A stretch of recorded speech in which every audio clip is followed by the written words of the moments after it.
برادران اہل سنت، السلام علیکم ورحمۃ اللہ تعالی وبرکاتہ۔ حامدا ومصلیا ومسلما اما بعد فاعوذ باللہ من الشیطان الرجیم، بسم اللہ الرحمن الرحیم۔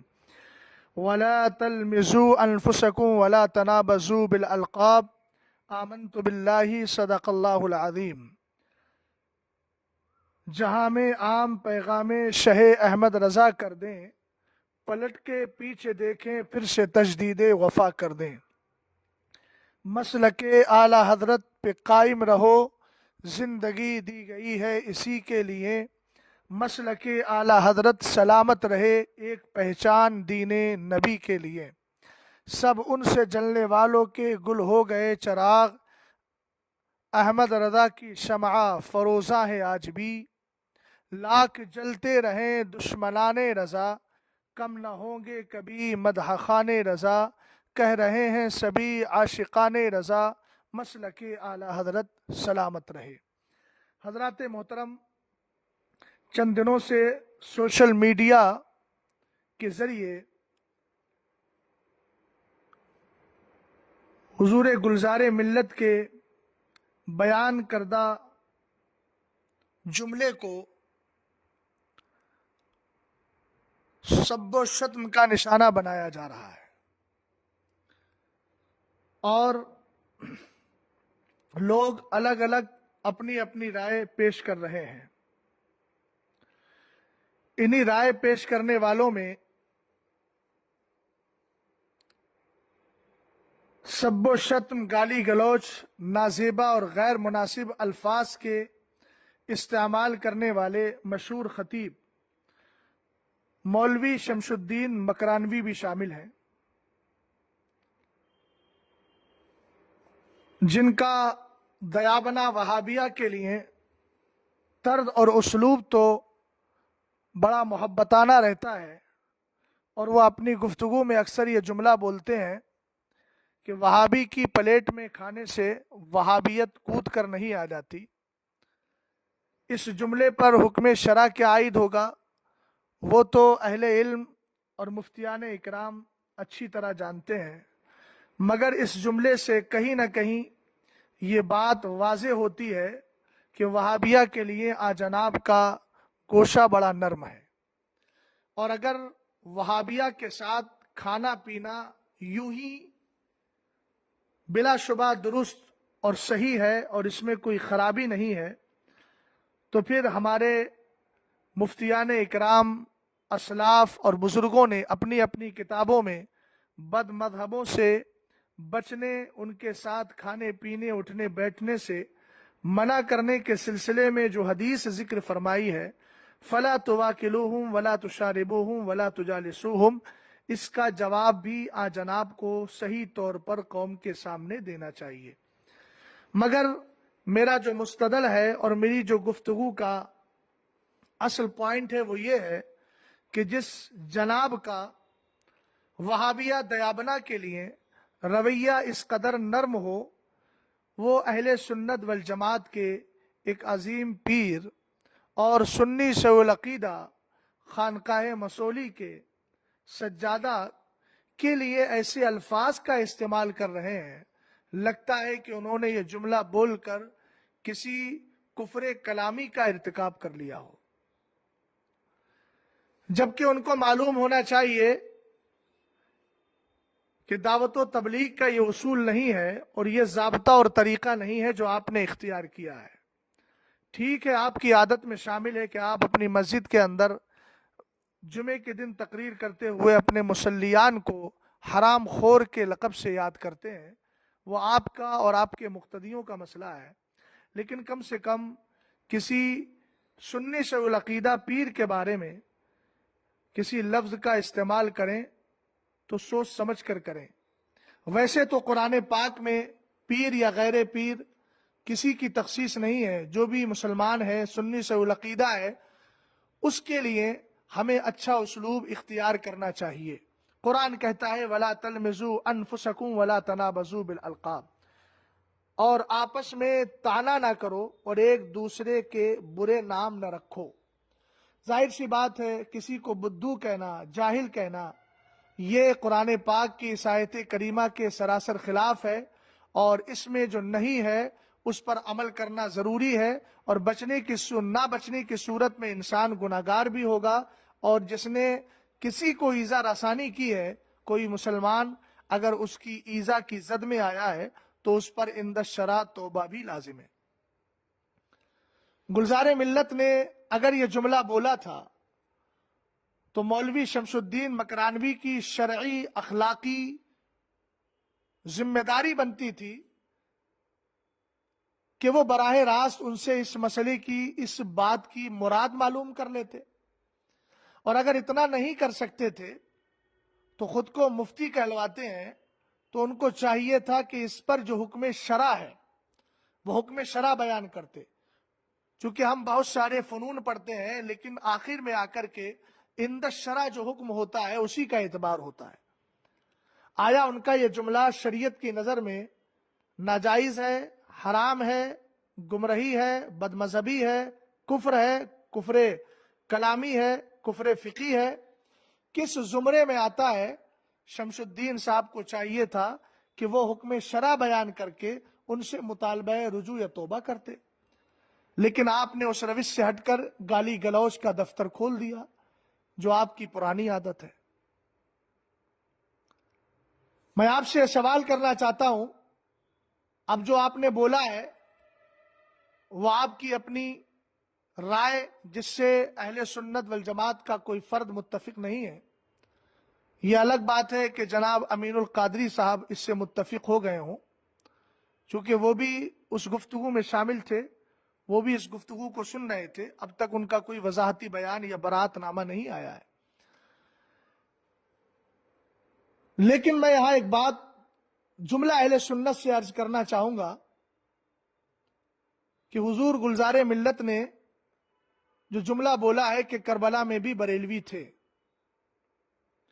اس جملے پر اصطلاح کے اعتبار سے تو آپ اعتراض کر سکتے ہو کہ یہ اصطلاح بریلی کی اس وقت نہیں تھی، لیکن رہا عقائد کا معاملہ تو الحمدللہ رب العالمین جو عقائد کربلا کے تھے وہ عقائد آج بھی اہل سنت والجماعت بریلویوں کے ہیں۔ عقائد کے اعتبار سے الحمدللہ رب العالمین ہمارا سلسلہ وہاں سے جڑا ہوا ہے۔ محض اعتراض اصطلاح پر ہے کہ آپ نے ایسا لفظ استعمال کیا جو اصطلاح بات کی تھی، اور آپ نے اس اصطلاح کو ما سبق میں کیسے جڑ دیا۔ تو پہلی بات تو یہ ہے کہ اگر بولنے والا مسلمان ہے، سنی سے العقیدہ ہے، تو ہمارے فقہ نے فرمایا جہاں تک ہو سکے قائل کے قول کی صحیح تعویل تلاش کی جائے۔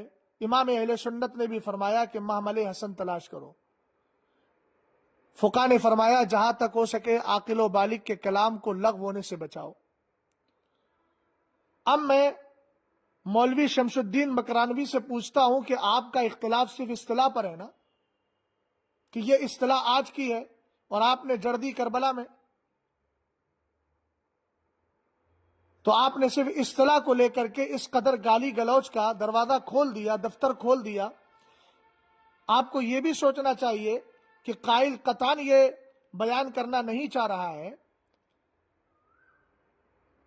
اور قطعاً یہ ظاہر کرنا نہیں چاہ رہا ہے کہ یہ اصطلاح اس وقت پائی جاتی تھی۔ ان کا مقصد اور مفاد صرف اتنا ہے کہ جو عقائد الحمدللہ رب العالمین ہمارے ہیں، یہی عقائد کل کربلا میں بھی تھے۔ جماعت کے اعتبار سے، اصطلاح کے اعتبار سے آپ کا اگر اعتراض تھا تو اس اعتراض پر حکم شرع بیان کرتے، لیکن آپ نے بیان نہیں کی۔ مگر میں کہتا ہوں اگر اس طرح کی اصطلاح انہوں نے بول بھی دی تو عند الشرع کوئی مواخذہ نہیں ہے۔ اعلیٰ حضرت امام اہل سنت رضی اللہ تعالی عنہ سے ایک سوال کیا گیا ہے ملفوظ شریف میں۔ یہ ملفوظ شریف اول ہے جو امام احمد رضا اکیڈمی سے شائع کی گئی ہے، اور اس کا صفحہ نمبر 147 ہے۔ اس حوالے کو سننے سے پہلے تمہیدی گفتگو سماعت کر لیجیے۔ جس طرح جماعت بریلوی اہل سنت والجماعت کی ایک نشانی ہے، ایک پہچان ہے، اور جس کے عقائد و نظریات حضور علیہ الصلاۃ والسلام کے دور سے لے کر اب تک چلے آ رہا ہے۔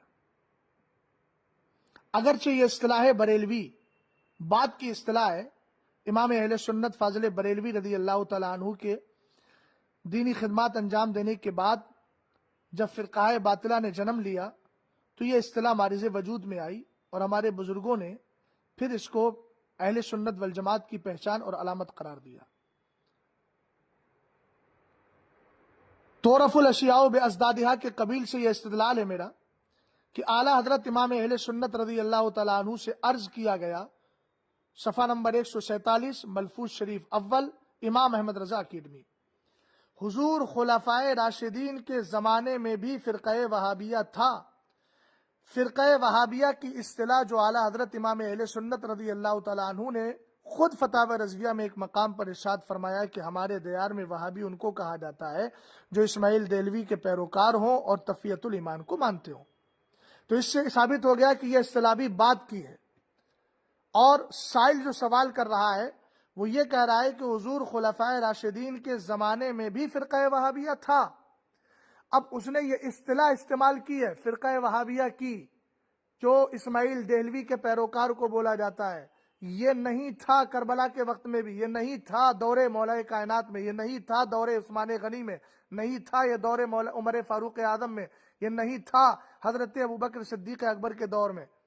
تو اعلیٰ حضرت امام اہل سنت رضی اللہ تعالیٰ عنہ کو چاہیے تھا کہ اس سائل کے سوال کا رد کرتے، مگر امام اہل سنت فاضل بریلوی رضی اللہ تعالیٰ عنہ نے سمجھ لیا کہ قائل جو سائل ہے وہ فرقہ وہابیہ بول کر یہ اصطلاحی لفظ مراد نہیں لے رہا ہے، بلکہ وہ عقائد و نظریات ہی مراد لے رہا ہے۔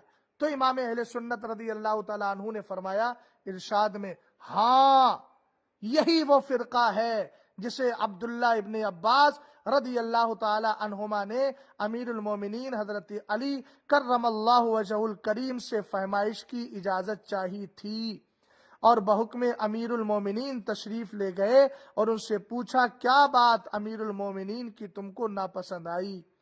پورا واقعہ جنگ صفین کا پوری تفصیل امام اہل سنت رضی اللہ تعالی عنہ نے ذکر فرمائی ہے۔ اب میں یہاں واویلا کرنے والوں سے اتنا ہی پوچھنا چاہتا ہوں کہ امام اہل سنت رضی اللہ تعالی عنہ جیسا دقاق اور امام اہل سنت رضی اللہ تعالی عنہ جیسا اصطلاحات کا علم رکھنے والا آج کے دور میں کوئی ہو تو بتائیں۔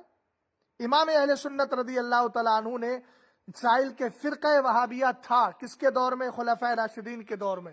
تب اعلیٰ حضرت امام اہل سنت فاضل بریلوی رضی اللہ تعالی عنہ نے کیا ارشاد فرمایا؟ ہاں یہی وہ فرقہ ہے۔ ہاں جو بتا رہا ہے وہ اس بات کو بتا رہا ہے کہ امام اہل سنت نے لفظ اصطلاحی لفظ پر توجہ نہیں فرمائی، بلکہ امام اہل سنت نے سمجھ لیا کہ قائل کی مراد کیا ہے۔ تو اسی طریقے سے حضور گلزار ملت کا یہ جملہ ہے نا، عاقل و بالغ کے کلام کو لغو ہونے سے بچایا جائے۔ اور سنیے مولوی صاحب، جو آپ کہہ رہے ہیں کہ بہت سے مولوی لگ جاتے ہیں، الحمدللہ رب العالمین ہم نے اصول اور عقائد پڑھے ہیں، آپ کی طرح مدرسوں میں رہ کر وقت کی بربادی نہیں کی ہے۔ الحمدللہ رب العالمین ہم نے اصول پڑھے ہیں، ہم نے اعلیٰ حضرت امام اہل سنت کی الکوکبۃ الشہابیہ پڑھی ہے۔ جہاں پر معاملے حسن تلاش کرنے کی بات ہے وہاں معاملے حسن تلاش کریں گے۔ تمہاری ان بیجا گفتگو اور ان بیجا جملوں کی بنیاد پر ہم اپنی ذمہ داری سے سبکدوش ہو جائیں، اپنی ذمہ داری سے الگ ہو جائیں اور ذمہ داری سے سبکدوش نہ ہو، ایسا الحمدللہ ہم ہرگز نہیں کر سکتے۔ بفضل ہی تعالی قرآن و حدیث امام اہل سنت رضی اللہ تعالیٰ عنہ کا جو مسلک ہے وہ ہمیں جو بتا رہا ہے وہ اسی پر الحمدللہ ہم عمل کریں گے اور اسی کے مطابق فیصلہ کریں گے۔ اور زبان کو لگام دیجئے ہمارے مشائخ کے خلاف، ہمارے بزرگوں کے خلاف، جو کبھی جماعت رضائے مصطفیٰ کے خلاف زبان درازی کرتے ہو، کبھی اور کسی بزرگ کے خلاف کرتے ہو۔ اگر زبان کو آپ نے لگام نہیں دیا تو یاد رکھیے گا الحمدللہ رب العالمین تمہاری تقریروں کو سامنے رکھ کر دلائل کی روشنی میں تمہاری زبان کو بند کرنا بھی ہمیں آتا ہے۔ جو اصول ہے تقریر کا، دعوت و تبلیغ کا، اسی پر رہیے۔ گالی گلوچ مت کیجیے. اگر آپ زبان رکھتے ہیں تو اللہ تعالیٰ نے اوروں کو بھی زبان عطا فرمائی ہے. امام اہل سنت رضی اللہ تعالیٰ عنہ کا مسلک حق ہے، حق تھا، حق رہے گا. آپ کو اگر اس اصطلاح سے چڑ ہو اور اسی طریقے سے اس پر عمل کرنے والے پیران اعظام سے چڑ ہو تو ہوتی رہے. اس سے الحمدللہ ہم اہل سنت والجماعت مسلک اعلیٰ حضرت کے ماننے والوں پر کوئی فرق نہیں پڑتا. اور کسی دوسرے پر انگلی اٹھانے سے پہلے اپنے گریبان میں جھانک کر دیکھ لو. تقریروں میں جو تم نے حدیثوں کا تمسخر اڑایا ہے رسول کریم صلی اللہ تعالی علیہ وسلم کے فرامین کا، وقت آئے گا تو انشاءاللہ اس کو بھی ہم دلائل کی روشنی میں بیان کریں گے. اللہ تعالیٰ سے دعا ہے کہ اللہ تعالیٰ تمہیں بھی سمجھ عطا فرمائے اور تمہارے اس ٹولے میں جتنے حضرات ہیں اللہ ان کو بھی سمجھ عطا فرمائے اور سب کو مسلک اعلیٰ حضرت پر چلنے کی توفیق عطا فرمائے. ہم سب کو سادات اکرام، بزرگان دین، اسلاف، مشائخ اور خانقاہوں کے احترام کی توفیق عطا فرمائے. اسلام زندہ باد، مسلمان پائندہ باد. السلام علیکم ورحمۃ اللہ تعالی وبرکاتہ.